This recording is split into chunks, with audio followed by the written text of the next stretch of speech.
저기 소개해 주신 저희 존경하는 서량적 교수님 너무 감사하고요. 이 자리에 와주셔서 너무 영광입니다. 그리고 늘 좋은 리제너레이션 제품군을 만들어 주시는 우리 덴티움 관계자 여러분들께 너무 감사드리고, 저도 강의 순서가 오후이다 보니까 오전부터 와서 들었는데 너무 지금 재밌게 듣고 있습니다. 누가 되지 않도록 한번 진행을 해보도록 하겠습니다. 제가 오늘 말씀드릴 내용은 페리임플란타이티스를 어떻게 치료하는가에 대한 개요를 좀 말씀드리려고 하는데, 거기 부제가 이지본 그래프트라는 게 들어 있습니다. 그래서 이 이지본 그래프트라는 게 이 페리임플란타이티스에 대해서는 어떻게 보면 맞는 얘기고 어떻게 보면 틀린 얘기예요. 그 이유는 제가 중간에 나오기 때문에 말씀드릴 거고요. 자, 누구나 자기가 식립한 임플란트가 아무런 컴플리케이션 없이 롱텀하게 서바이브 했으면 좋겠죠. 누구나 바라는 거예요. 그러나 알려진 여러 가지 리스크 팩터에 의해서 본로스가 생기는 경우가 적지 않습니다. 그렇게 인플라메이션 사인을 보이게 되면 임상가로서 우리가 먼저 해볼 수 있는 방법은 non-surgical 세라피가 되겠죠. non-surgical 세라피를 합니다만은 이미 수많은 컨센서스 리포트에서 밝혀졌듯이 페리임플란타이티스가 있을 때 non-surgical 세라피를 시행을 하면 그게 효과가 있느냐? 효과가 매우 제한적입니다. 그럼 그 다음번에 우리가 해볼 수 있는 거는 뭐냐면 어세스 플랩 서저리예요. 어세스 플랩 서저리를 하는 제1차 목적은 임플란트 서피스 트리트먼트입니다. 그래서 다양한 방법으로 임플란트 서피스를 클리닝하는 것은 마치 우리가 치주염 환자가 있을 때 플랩을 열고 루트 플래닝을 열심히 해주는 거랑 거의 똑같은 것이죠. 거기에 여러 가지 이제 도구가 사용이 되는데 그 어느 것 하나 우월성은 없어요. 거기서 다 고만고만한 성적을 보여주고 있습니다. 근데 최근에 일렉트로라이틱 클리닝이라고 하는 방법이 이제 제시가 되고 있는데, 제 생각에 요거는 기존의 도구들보다 이렇게 사각지대가 없이 전 서피스가 클리닝이 될 수 있을 것 같아서 연구 결과들을 주목해서 보고 있습니다. 자, 어세스 플랩 서저리 해볼 수 있고요. 그 다음에 아주 제한적인 경우에서 리제너레이션 서저리를 해볼 수가 있습니다. 그러면 이런 어세스 플랩 서저리를 했을 때 아니면 리제너레이션 서저리를 했을 때 그 결과가 궁금하잖아요. 내가 해놓은 치료가 어느 정도 복구가 되고 어느 정도 저 임플란트가 살아갈 것인가 궁금하단 말이죠. 또 한편으로는 저 임플란트가 다 잘 된 것만은 아니란 말이에요. 시간이 지나면서 더 악화가 되면서 임플란트가 또 빠지는 경우가 생겨요. 그럼 저런 빈도도 또 궁금하게 됩니다. 그런 게 궁금하면 우리가 이제 참고해야 될 거는, 가장 믿을만한 거는 컨센서스 리포트입니다. 많은 이제 컨센서스 리포트가 나와 있고요. 이런 거는 뭐 그냥 최근 걸 보는 게 낫기 때문에 최근 걸 그냥 한번 제가 이걸 많이 인용할 겁니다. 그래서 2024년에 미국 치주학회하고 임플란트 학회가 조인으로 컨센서스 리포트를 하나 발표했어요. 그래서 치주 관련 저널에는 리스크 팩터라든지 프레벌런스 같은 거를 해서 이렇게 4편을 발표하고요. 보통은 한 편에 하는데 나눠놨더라고요. 그다음에 치료에 대한 결과라든지 치료 방법, 그런 거는 이제 임플란트 저널에 이제 발표를 했습니다. 그래서 궁금하신 분들은 요거 최근 거니까 한번 쫙 읽어보시면 도움 굉장히 많이 되실 거고요. 이거를 또 귀찮다 싶으시면 그걸 또 정리한 내용을 또 다른 아티클에 이렇게 2개 실어놓은 게 있습니다. 그래서 요것만이라도 좀 읽어보시면 또 도움이 될 것 같아요. 아무튼 간에 이런 거를 제가 인용을 할 거고, 자, 우리가 페리임플란타이티스를 치료를 하려면 그럼 페리임플란타이티스가 무엇인가 정의를 한번 좀 볼 필요가 있거든요. 그런데요, 불과 10년 전만 하더라도 이 페리임플란타이티스가 뭐다라는 정의가 명확하지 않았어요. 2015년에 있었던 유럽 페리오돈톨로지, 유럽 학회죠. 유럽에서 있었던 그 리포트를 보면 저기 써 있는 게 두리뭉실하지 않습니까? 페리임플란타이티스, 본로스 인플라메이션. 그러니까 어떤 구체적인 제시가 없어요. 구체적인 제시. 그거보다 조금 더 10년 전, 그러니까 한 2004년쯤에 미국 임플란트 학회에서 나온 그 가이드라인을 보면 퍼케텔스 5mm, 본로스 한 2mm 정도를 기준으로 해서 어떤 치료의 가이드라인을 잡았었던 것 같아요. 그래서 이제 각 연구마다 이 페리임플란타이티스를 이제 규정하는 정의들이 많이 틀린데, 그래도 두리뭉실한 저거를 기준으로 했을 때 발현 빈도가 페리임플란타이티스 22%, 뮤코사이티스 한 43% 정도였어요. 저게 이제 페이션트 레벨이에요. 그런데 아이러니컬하게도 이런 페리임플란타이티스에 대한 아주 구체적인 정의가 이루어진 것은 불과 얼마 되지 않습니다. 2017년에 미국의 치주학회와 유럽 치주학회가 이제 쪼느려 해가지고 컨센서스를 냈는데요. 거기에 나와 있어요. 그래서 위쪽은 환자가 모니터링이 될 때의 기준이고, 아래쪽은 환자가 모니터링이 되지 않을 때의 페리임플란타이티스 진단 기준이에요. 그래서 우리는 주로 아래 걸 보겠죠. 환자들이 계속 돌아다니니까 그 진단 기준을 보면 일단 염증 사인이 있어야 되고요. 그 다음에 포켓 뎁스 6mm, 본 레벨을 3mm를 기준으로 해서 이제 페리임플란타이티스를 진단을 하는 걸 볼 수 있어요. 저 기준으로 본다고 했을 때 올해 나온 컨센서스를 보면 페리임플란타이티스 발현빈도 22%, 뮤코사이티스 46%예요. 똑같죠, 10년 전이랑. 이거는 진단 기준이 조금 더 광범위해졌기 때문에 그렇습니다. 만약에 옛날 기준으로 삼았으면 이 프레밸런스는 훨씬 올라갔을 걸로 보입니다. 어쨌든 간에 저도 이 페리임플란타이티스 치료할 때 두리뭉실하게 저런 절대적인 수치에 의해서 이제 치료를 이 정도면 해야 되고 안 해야 되고를 주로 결정했었던 것 같은데, 최근은 조금 이제 생각이 바뀌어가지고 나름대로 이런 가이드라인을 잡아서 시행하고 있습니다. 먼저 우리가 이제 임상에서 봤을 땐, 특히 개원가에서는 이게 패솔로지컬 상태인가 패솔로직하지 않은 상태인가를 보는 게 중요할 것 같아요. 그래서 만약에 패솔로직하지 않은 상태라면 우리가 조금 더 쉽게 진행을 할 수 있을 것 같습니다. 그럼 왜 그러냐면은 이게 임플란트의 선구 주자였던 닥터 알베르슨 선생님이 말하신 내용이 있어요. 그래서 이분이 이제 얘기하시는 거는, 임플란트라는 거는 포린바디이기 때문에 우리가 임플란트를 받아들이는 거는 우리 이뮨 시스템에 의한 일종 포린바디 리액션이라고 얘기를 하고 있어요. 그래서 초기에 어느 정도 본로스가 일어나는 거는 리모델링의 자연스러운 과정이라는 거죠. 그 이후에 그게 안정화되면은 우리는 이 본로스를 안고 같이 생존한다는 얘기예요. 이분이 이렇게 말씀하신 데는 페리임플란타이티스가 과진단되는 거를 조금 우려하셨던 걸로 보여요. 아무튼 간에 실제로 보면은 본로스를 안고 생존하는 임플란트가 굉장히 많기 때문에 이게 패솔로직하지 않은 상태라면 우리가 조금 더 쉽게 접근할 수 있는 방법이 있을 것 같아요. 그 중에서도 제가 오늘 첫 부분하고 마지막에 강조드리고 싶은 거는 저 소프티시 오그멘테이션에 대한 내용입니다. 그래서 한번 쭉 보도록 하겠습니다. 2010년에 제가 이 환자분의 하악 구치부를 임플란티엄 픽스처를 이용해서 GBR을 통해가지고 복구시켜드린 분이에요. 이때 저 43번도 이제 프랙처가 돼가지고 저 부분은 플랩을 많이 열지 않고 그냥 임플란트를 심고, 근데 이제 전치부 쪽이 굉장히 너무 얇았기 때문에 임플란트가 조금 더 두꺼운 쪽으로 기울어서 이제 심게 됩니다. 아무튼간에 이때는 이제 제노스 바이오매트리얼 분이 제대로 갖춰지지 않았기 때문에 다른 제품들을 이용해서 이제 GBR 시행하고, 앞부분은 객그레트만 시행했어요. 43번은 이렇게 해서 소프티시 커렉션하고 해서 이제 보존을 완성하는 단계예요. 그리고 초기 리모델링 과정을 거쳐서 이 리모델링된 구치부의 본 레벨은 계속 유지가 되게 됩니다. 그 와중에 제가 이제 눈에 띄는 거는 43번 부위였어요. 저 43번. 플랩을 많이 열지 않고 객그래프트만 했던 저 부분이 보면은 저기 이렇게 보면 약간 이제 검게 비쳐 보이는 거죠. 약간 이제 번들번이 녹아나가면서 저 부분이 이제 아마 디하이센스가 생겼을 걸로 보여요. 계속 모니터링을 해요. 이 환자분을 계속 모니터링을 합니다. 이게 패솔로지컬한 상태는 아니니까요. 그러다가 이제 하악 전치부에 다른 치료를 하면서 저 부분을 이제 해결을 하려고 합니다. 조금 더 이제 악화되는 것이 보이죠. 그래서 이제 엔벨롭 플랩을 열고 커넥티비티 티슈 그래프트를 해서 저 부분을 이제 어느 정도 심미적으로도 기능적으로도 해결을 해주게 됩니다.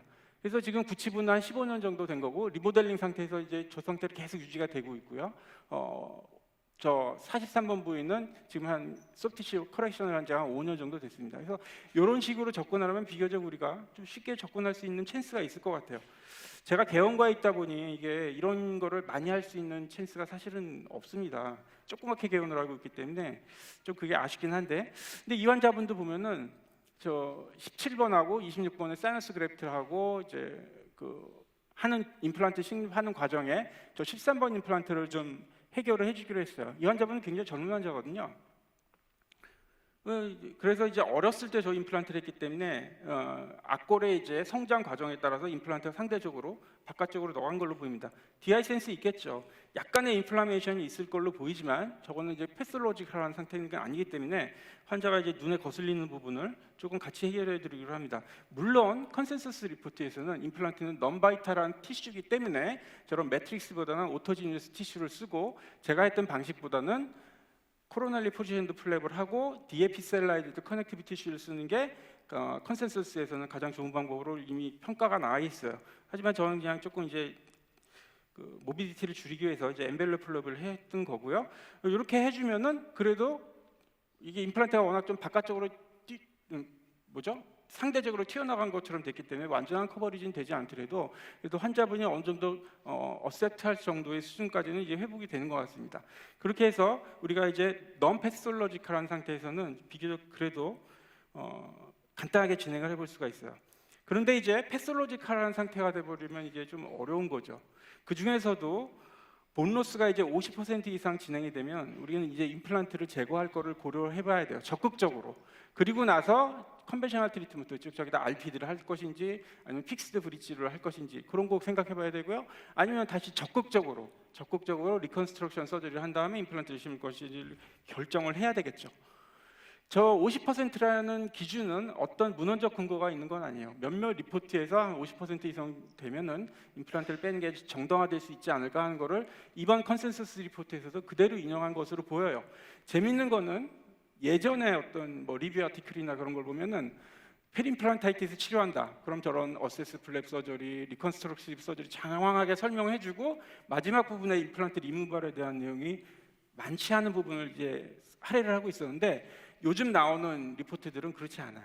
임플란트 리무발의 1번 그리고 저 부분에 많이 이제 할애를 하고 뒷부분이 나옵니다. 그만큼 우리가 그 리제너레이션 서저리를 한다고 하더라도 페리 임플란타이티스를 완전히 극복하기는 쉽지 않을 것으로 보여요. 자, 그래서 환자분을 보시면 이런 환자분들은 사실 억울하지 않아요. 환자분이 제가 이제 그 임플란트 처음 배울 때만 해도 이름만 대면 정말 누구나 다 알 만한 그 유명한 선생님이 이 치료를 하셨어요. 환자분도 그 선생님의 성함을 정확하게 기억을 하고 있고 너무너무 고마워하세요. 한 30년 정도 쓰셨으니까요. 근데 이제 이게 유해 임플란트 보철 나사도 부러지고 아래도 이제 페림플란타이티스가 생기고 저 37번도 이제 부러져서 왔잖아요. 그래서 이제 저거를 해결을 해야 되는데 어쨌든 간에 요지는 그거예요. 이런 거 요 정도 이제 쓰신 다음에 발치를 하고 임플란트를 새로 하는 거는 환자분이 그렇게 어려워하지 않으신다는 거죠. 아니 그러니까 거부감이 크게 없는 분들이 많아요. 제가 이렇게 보니까.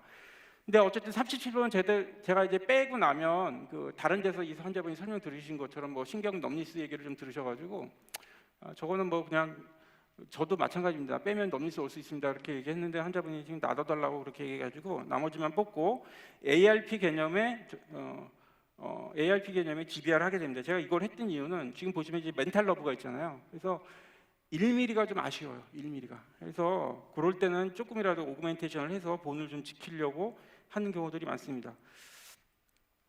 저는 ARP 개념이 이렇게 해보면 잘 될 때도 있지만 잘 안 되는 경우도 많아서 참 뭐가 잘못된지 모르겠습니다. 아무튼 이 상태에서 브라이트 임플란트 7mm 길이 임플란트를 3개를 신입할 수 있었고요. 신경 넘니스는 없었습니다. 그리고 나서 이제 이 케이스를 겨우 마무리했을 수 있던 그런 케이스가 되겠습니다. 그런데 이런 경우는 환자분 입장에서는 너무너무 억울한 거예요. 지금 보면 어느 거 하나 제대로 신긴 임플란트가 없잖아요. 저 왼쪽 임플란트는 뭐 사이너스, 오른쪽도 마찬가지는 그런 거면 뭐 건들 생각도 안 하고 그리고 나서 저 부분이 뭐 불과 5년 조금 넘었나? 다 빠진 거예요, 다. 그러니까 환자분 입장에서는 너무 억울하죠, 이런 경우. 이런 경우가 이제 매니지하기도 어렵고 놀랍게도 이 환자분은 메디칼 닥터세요. 그 수술과 관련된 업종에 있음에도 불구하고 이런 치료를 받았다는 게 놀랍긴 합니다. 어쨌든 간에 이거를 빼고 하려면 이때는 뭐 제대로 해야 되잖아요. 그때는 어쩔 수 없이 적극적인 오그멘테이션을 해야 됩니다. 그래서 사이너스 오그멘테이션도 하고 GBR도 하고 이때 GBR 할 때 이제 오스테온 제너가 프로토타입으로 나온 게 있어서 그때 이제 사용을 하고 멤브린은 콜라겐 타입 1을 쓰고 해가지고 저기를 이제 복구해서 소프티치 커렉션도 하고요. 복구도 잘 됐죠. 그래서 이제 임플란트 식립하고 이렇게 오는 거예요. 그래서 무엇보다도 저 베스티브린으로 난 게 굉장히 기쁘죠. 보면. 그래서 한번 제대로 하면은 오래 가는 거예요. 제가 볼 때. 그래서 50% 이상 되면은 본로스가요. 이제 제거를 할 수 있어요. 근데 이제 본로스가 50% 미만으로 있을 때 이 임플란트를 뺄까 안 뺄까를 결정하는 가장 중요한 요인은 임플란트의 위치라고 보실 수가 있습니다. 그래서 이후 여하를 막론하고 임플란트 위치가 잘못되면 빼는 거를 고려해 볼 수가 있습니다.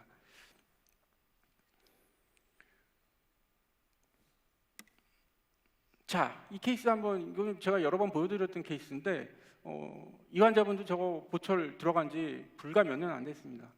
저 상태에서 로딩을 줬다는 것도 상당히 신기하고요. 그런데 이제 뭐 사이너스에 빠진 거는 뭐 뺀다고 그러더라도 저 앞에 있는 26번 임플란트인가요? 뭐 저게 저기 지금 붙어 있는 임플란트 복합적으로 지금 치우쳐져 있는 거 보이시잖아요. 저게 50%가 됐건 안 됐건 저거는 빼야 됩니다.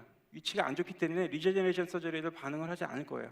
그래가지고 저는 이제 그냥 서지컬 발치하듯이 이제 빼버리고 사이너스 멤브레인을 리페어하려고 했는데 잘 안 돼서 힐링을 기다렸다가 오그멘테이션을 이럴 때는 적극적으로 해줘야 됩니다.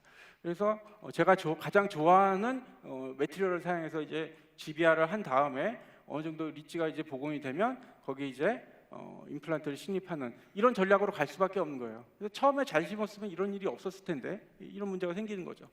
저 이제 임플란트 심었을 때 저 본이 미성숙 상태이기 때문에 저걸 또 한 번 GBR을 해주는 경우가 많거든요. 그걸 릴라이닝 GBR이라고 하고 이때 오스테온 제노 이제 또 나온 거를 신제품이라서 한번 이제 사봤을 때 오스테온 제노의 퍼포먼스가 상당히 괜찮은 거를 제가 이렇게 확인을 해볼 수가 있었습니다. 그렇게 해서 이런 식으로 이제 그 망가진 거, 아주 심하게 망가진 거는 제대로 복구를 해줄 수밖에 없는 거예요. 그래서 지금 이제 한 3년 정도 팔로우업을 했을 때 버칼이나 수직적으로나 허리전털하게 본 오그멘테이션이 굉장히 잘 될 수밖에 없죠. 이 부분 좀 스킵하도록 하겠습니다. 꼭 버컬링감만 문제가 된 게 아니에요. 이런 케이스도 가끔 옵니다. 이건 이제 두들겨 박는 임플란트를 썼기 때문에 정확하게 임플란트 위치를 잡지 못했겠죠. 그래서 이 환자분 제가 처음 봤을 때는 이거 해보신 데 가보시라고, 저는 이거 빼는 기계도 없다고. 근데 이제 거기에 가면은 책임져 줄 생각은 안 하고 이제 나몰라라 한다는 거죠. 그래서 환자분이 또 너무 착하셔가지고 마음이 약해져가지고 얘가 그런 분들은 또 너무 잘 봐드려야 될 것 같아요. 이 환자분이 해외에 계세요. 해외에 계시고 치료 기간이 길지 않으세요. 근데 한 번 할 때 그냥 어느 정도 해야 되기 때문에 저 임플란트가 이제 상악동에 밀려 들어가면 안 될 것 같아서 라테랄 윈도우를 형성해 놓고 저걸 또 서지컬 익스트랙션을 합니다. 그리고 이렇게 멜 포지션드 된 임플란트가 원인이면은 그 다음 심을 임플란트는 조금이라도 더 정확한 위치에 임플란트를 심어야 되겠죠. 그래서 슈퍼라인 임플란트를 식립하고 이때는 이제 오스테온 3하고 자각을 섞고 콜라겐 멤브레인 사용해서 GBR 했습니다. 이러고 이제 출국하신 거예요. 출국하시고 그 다음에 6개월인가 있다 오셨을 때 세컨 서저리에서 바로 이제 고철까지 완성하고, 그리고 나서 1년이나 2년에 한 번씩 오실 때 팔로우업을 해본 케이스가 됐습니다. 그래서 이거는 뭐 할 때 또 적극적으로 재건을 할 수밖에 없었던 케이스잖아요. 그래서 중요한 건 임플란트 포지셔닝을 제대로 하고 하면은 본도 훨씬 더 많이 생길 수 있는 찬스가 있는 거죠. 그래서 포지셔닝이 상당히 중요하다는 말씀 다시 한번 드릴 수 있고요.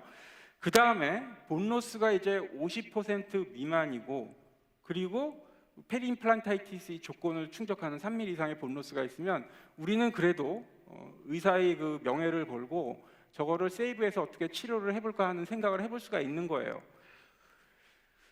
그렇죠? 일단은 그 디펙트가 이제 수프라크레스탈일 때는 리젝티브 서저리를 하게 됩니다. 거기에 이제 전제 조건이 임플란트가 이제 제대로 식립되어 있다는 그런 전제 조건이에요. 사실 이 케이스는 임플란트를 제대로 식립되었다고는 볼 수가 없어요. 인접치를 먹고 있으니까요. 근데 환자분이 건강이 너무 안 좋으신 편이에요. 이제 그 체력도 많이 약하시고, 그래서 상악을 할 때도 제가 숏 임플란트 신고 그냥 끝냈고요. 하악의 46번, 47번 쪽에 넌 서지컬 세라피를 몇 번 시행했음에도 불구하고 반복되는 인플라메이션이 계속 있는 거예요. 그래서 환자분한테 한번 뺄 땐 빼더라도 한번 시원하게 한번 씻어내야 되겠습니다. 그러고 오픈 어세스 플랩 서저리만 한 거예요. 저 인트라보이 디펙트는 뭘 하진 않고요. 주로 저는 이제 저기다가 이제 타이타늄 브러쉬 있지 않습니까? 덴티움 제품을 이제 가장 많이 쓰고요. 그걸로 한참 긁어줘요. 한참 긁어주고 그다음에 케미컬한 디톡시피케이션도 하고. 그렇게 해서 이제 수출을 해보면은 내가 원튼 원하지 않든 간에 저거는 이제 에피칼리 포션도 플랩이 돼요. 그렇게 해서 이제 저 정도 힐링이 돼요. 환자분이 이제 클렌징을 잘 해도 이거는 뭐 깨끗하게 낫지 않는 문제가 있지 않겠습니까? 지금 본로스도 보면 조금 더 진행된 것으로 보여요. 그러면 이제 이런 어세스 플랩 서저리를 했을 때 어느 정도 효과가 있고 임플란트 서바이벌은 얼마나 될 것인가? 역시 컨센서스 리포트를 찾아봐야 돼요. 그래서 이게 이제 올해 나왔던 그 컨센서스 리포트인데, 비록 이런 어세스 플랩 서저리를 했을 때 디지즈의 액티비티는 줄여줄 수 있으나 저 수치를 보면 포켓 데스의 감소량이라든지 본 레벨이 증가한 양이라든지 이런 걸 보면 대단히 미흡한 양이라고 볼 수 있어요. 이거보다 3년 전에 있었던 리뷰 아티클에서도 비슷한 얘기를 해주고 있습니다. 그래서 어쨌든 컴플리트하게 해결을 할 수 없으니까 보통 디지즈 레졸루션이라든지 아니면 석세스풀 트리트먼트 크라이테리어를 적용해가지고 그게 몇 % 정도 얻어졌느냐 그걸 얘기해 주거든요. 여기서도 이제 석세스풀 트리트먼트를 해놓은 걸 보면 반타작이에요, 반타작. 한 50% 정도 그냥 임플란트가 조금 더 수명을 연장할까 말까 뭐 그런 수준. 그리고 5년 내에 임플란트가 뺄 확률도 꽤 존재하죠. 기간이 지나면 더 많이 빼게 될 것 같아요.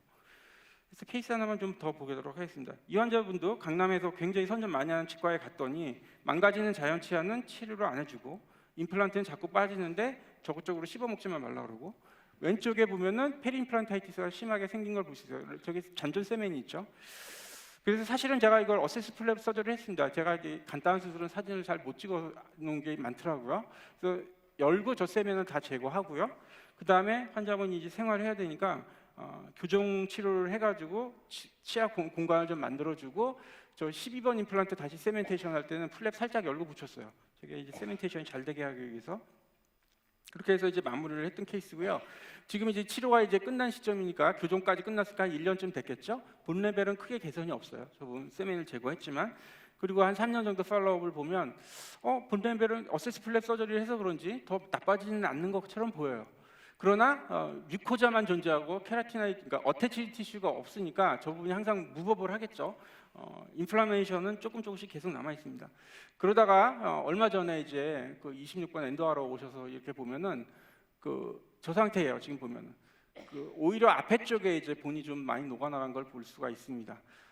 제가 이거 플랩을 열 때 보면은 46번 임플란트 그 자리를 보면 뼈가 두껍지 않아요. 저기 지금 레귤러 다이아미터가 식립되어 있는 것을 볼 수가 있죠. 제 생각은 그렇습니다. 이제 얇은 뼈에 얇은 임플란트를 심으면 그 임플란트가 부러지지는 않을 수 있어요. 그걸 계속 개선해서 좀 좋게 나가니까. 근데 한참을 지나다 보면 어쨌든 이런 페리임플란타이티스 문제는 시간이 지난 다음에 나타나게 되니까 저 로디를 받으면은 얇은 뼈가 견디지 못하는 것 같아요. 제가 그런 경우를 좀 많이 보거든요. 그래서 요거도 그런 케이스지만, 그래도 어세스 플랩 서저리를 했을 때 지금 10년 정도 이 임플란트가 서바이벌 했으면 그 정도면은 성공이라고 볼 수가 있어요. 그 다음에 아주 제한적인 경우에 있어서 인트라보니 디펙트입니다. 그 제한적인 경우라는 게. 그래서 이번 25년도 컨센서스에 대해서 마찬가지로 설명을 해주고 있고요. 인트라보니 디펙트 부분에서만 리제네레이션 서저리를 했을 때 우리가 쉽게 할 수 있는 거예요. 자, 케이스를 보시면 이 환자분은 제가 46번 임플란트 제가 해드리고 26번에 루트 리젝션도 해가지고 계속 이제 치료를 하시는 분인데, 36번에 본로스가 결국은 이제 진행이 조금씩 됐는데 이제 퍼스가 좀 많이 나오면서 저기에 이제 문제가 생겼던 거예요. 그래서 환자분한테 말씀드렸어요. 이거 빼고 하실 것이냐, 뭐 여러 가지 옵션을 드렸더니 일단은 뭐 수술해서 조금 더 써보겠다고 선택을 하셔가지고 그렇게 한 거예요. 그런데 지금 보면은 저기 임플란트가 좀 수프라크레스탈한 부분은 어쩔 수가 없어요. 저거는 어떻게 안 되는 거고 인트라보니 디펙트 부분만 우리가 해결을 할 수 있단 말이에요. 그래서 저 부분은 제가 지금 준비한 게 PDRN, 오스테온 제너 콜라겐 자가골이에요. 그래서 밑에다 오스테온 제너 콜라겐 자가골 섞은 거 넣고 윗부분에만 자가골 깔고 해서 리버스한 방식으로 저렇게 그래프트했어요. 이건 인트라보니 디펙트에만 한 거기 때문에 멤브린을 쓸 필요가 없어요. 그러니까 이건 이지본 그래프트가 맞는 거예요. 그렇죠? 그렇게 해서 지금 결과를 보면 좀 확대해서 보면은 원래 이제 에이펙스 쪽까지 이제 본이 파급된 거에 비하면 한 반 정도 저렇게 차는 거죠. 저 상태에서 저 임플란트는 본 로스를 안고 생존해 나가는 거예요. 한 5년 이상 서바이벌하면 성공인 거고, 그런 식으로 이제 접근을 할 수가 있는 거죠. 근데 수프라크레스탈 디펙트는 너무 어렵습니다. 사실 그런 거는 정말 보철을 풀고 서브모드도 힐링 시켜도 될까 말까요. 지금 이 환자분은 가운데 14번 임플란트가 이제 망가진 거잖아요. 그러면서 12 앞에 전치부 임플란트도 망가졌어요. 사실은 저 전치부 임플란트를 제가 빼고 싶었어요. 위치가 너무 안 좋기 때문에. 근데 환자분이 템포러리가 없으면 가철성은 싫고 픽스 타입이 있어야 된다는 이제 강력한 요구가 있었기 때문에 저 15번 임플란트를 이용해서 그냥 템포러리를 해드리기로 하고 저거는 이제 안 뽑았어요. 그리고 나서 저거를 이제 리제너레이션 서저리를 해볼 때 저 12번 임플란트는 이제 에이펙스 쪽까지 다 나갔죠. 그다음에 15번 임플란트 저거는 이제 티슈 레벨 임플란트인데 지금 수프라크레스탈 디펙트인 거예요. 저거는 어려워요. 저거는 정말 어렵기 때문에 정말 이제 서브머드드 힐링을 시켜도 될까 말까 합니다. 아무튼 이 부분에 GBR 하기 위해서 제가 요즘 밀고 있는 멤브린 쉘 테크닉을 사용했고 자세한 건 함께 말씀드릴 거고, 오스테온 제너 콜라겐하고 그다음에 또 한 장의 멤브린을 써야 되는데 그때는 이제 제일 제가 신뢰하는 멤브린이 이제 콜라겐 타입 1이니까 저걸 이제 써서 서브머드드 힐링을 시킵니다. 그러고 나서 이제 본이 어느 정도 붙고 나면은 저 삐뚤어진 임플란트랑은 제가 스플린트 하기가 싫으니까 저거는 그냥 내버려 두고 그냥 저기다 캔틸레버 달아서 만들고 저 앞에만 14번의 임플란트 새로 신고 지금 보시면은 12번 에이펙스 쪽에 뚫렸던 거는 인트라보니 디펙트 쪽이니까 거기는 쉽게 되죠. 거기는 아마 멤브레인 안 써도 그냥 대충 됐을 거예요. 근데 이제 15부분에 수프라크레스탈 있는 그런 부분은 어려워요. 지금 처음보다는 조금 본 레벨에 올라왔지만 저게 이제 완전히 되기는 어려운 거죠.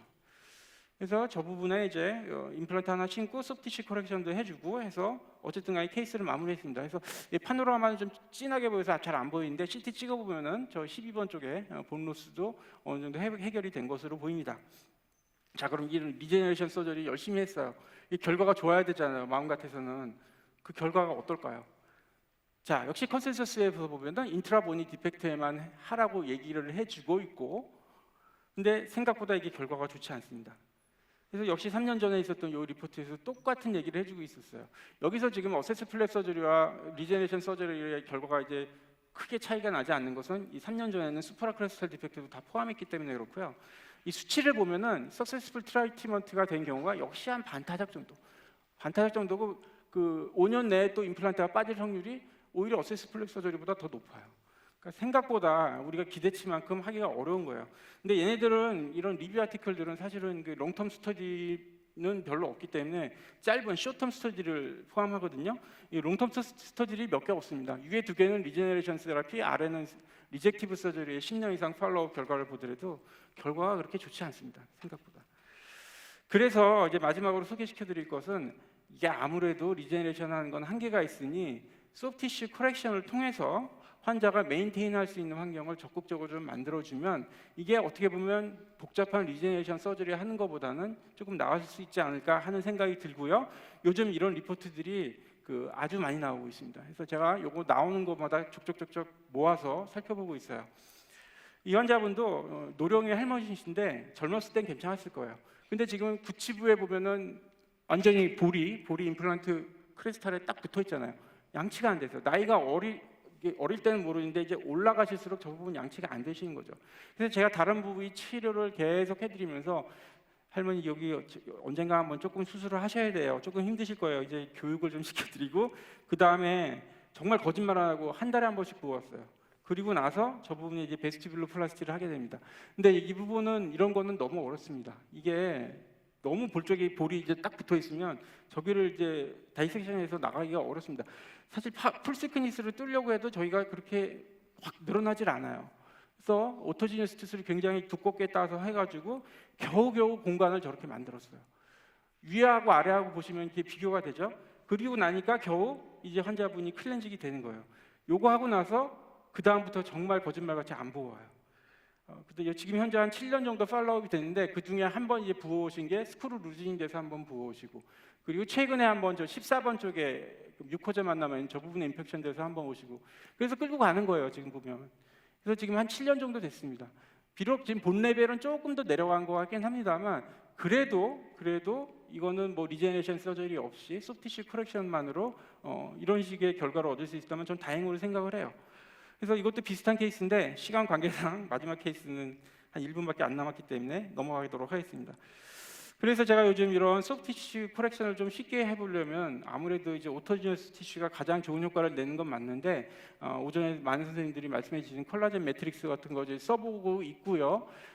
전치부에서도 이런 콜라겐 매트릭스 같은 걸로 이렇게 좀 오그멘테이션도 해보고 있습니다. 그래서 이제 브라이트 티슈 임플란트 쓰시면 조금 걱정되는 게 위에 튀어나온 부분 때문에 저런 에스테틱한 문제가 좀 걸리시잖아요. 근데 선생님들 저게 보면 트랜스뮤코절 파트가 약간 컨케이브하게 돼 있기 때문에 시간이 지나면서 보시면 저기 크리핑 어태치먼트가 거의 생깁니다.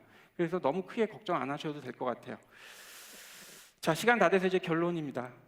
제가 결론으로 첫 번째 보여드릴 문제가 이거예요. 이거 아까 이제 알버렉슨 선생님이 하신 말이에요. 페리임플란타이티스는 맨메이드 디지즈다. 다분히 이아트로제닉한 팩터가 있다는 거예요. 그래서 물론 이제 우리가 페리임플란타이티스가 생기면 내가 이 망가진 임플란트를 어디까지 손을 대야 될 것인가, 어디에서는 제거해야 될 것인가 이제 명확한 기준을 세우는 것이 물론 필요하겠고요. 모니터링하는 거 물론 중요하죠. 그거보다 더 중요한 거는 처음에 잘하면 돼요. 맨 처음에 브레네막 선생님이 임플란트를 만드셨을 때 임플란트는 본에다 신고 주변에 적절한 이제 건강한 잇몸이 있어야 돼요. 제가 이제 뭐 비록 개원가에 있지만 제가 그래도 한 30년 가까이 임플란트 이렇게 좀 이렇게 해보면은요, 진짜 본이 잘 만들어지고 주변에 무브벌하지 않은 티슈가 있는 그런 임플란트는 탈날 일이 없어요. 거의 페일이 없는 것 같아요. 그런데 제대로 신겨지지 않은 임플란트, 본 서포트에 조금 타협하는 그런 경우가 결국은 많은 문제를 일으키는 것으로 보입니다. 자, 오늘 제가 준비한 내용 여기까지고요. 경청해 주셔서 감사합니다.